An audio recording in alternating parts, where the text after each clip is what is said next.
Hello, hello cravings! Samahan niyo ako magluto ng napakasarap na dish na sigurado akong hindi niyo pagsisisihan na itry.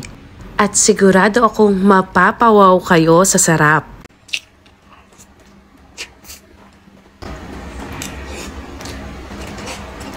At gagamit tayo dito ng chicken breast. Maliit lang po ang ating chicken breast. Hiniwa ko po ng cubes at ilalagay po natin sa food processor.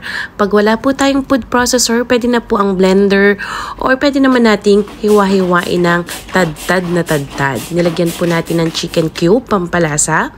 Kapag okay na ang ating mga chicken, ilagay natin sa isang sulyaw at ilalagay naman natin ang tofu.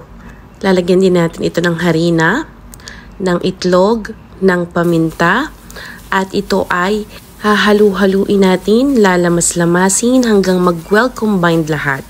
Pag ganito na ang ating mixture, okay na yan. Gagamit naman tayo dito ng kutsarita or ganitong kutsara para sa pagpiprito. Okay lang po kahit hindi po ganyan ang kutsara natin. Kutsarita is okay na or kung kaya naman pong bilugin ng ating mga kamay, ay bilugin po natin.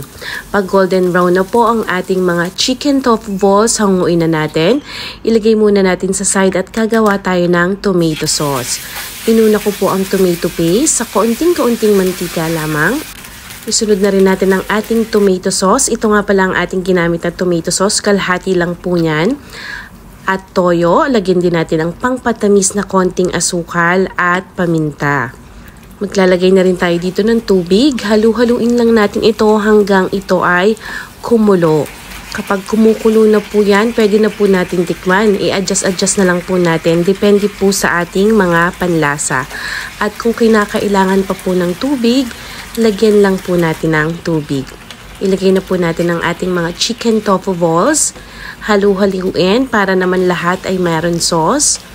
At maglalagay na tayo dyan ng kahit na anong gusto nyong cheese. Kung cheddar cheese, mozzarella cheese, pwede. Actually, gusto ko talaga ay cheddar cheese kaso mozzarella lang ang meron ako dito sa bahay. At eto na, natunaw na yung ating cheese. Lagyan natin ng onion leaves at saka ng sesame seeds para mas magandang tingnan sa ating magagandang mata, syempre. Sigurado akong magugustuhan ito ng mga bata at hindi nila aakalaing meron itong tofu. Kaya ano pang hinihintay nyo, craving? Sana po ay maitry nyo na ang ating dish for today's video na for sure na magugustuhan ng buong pamilya.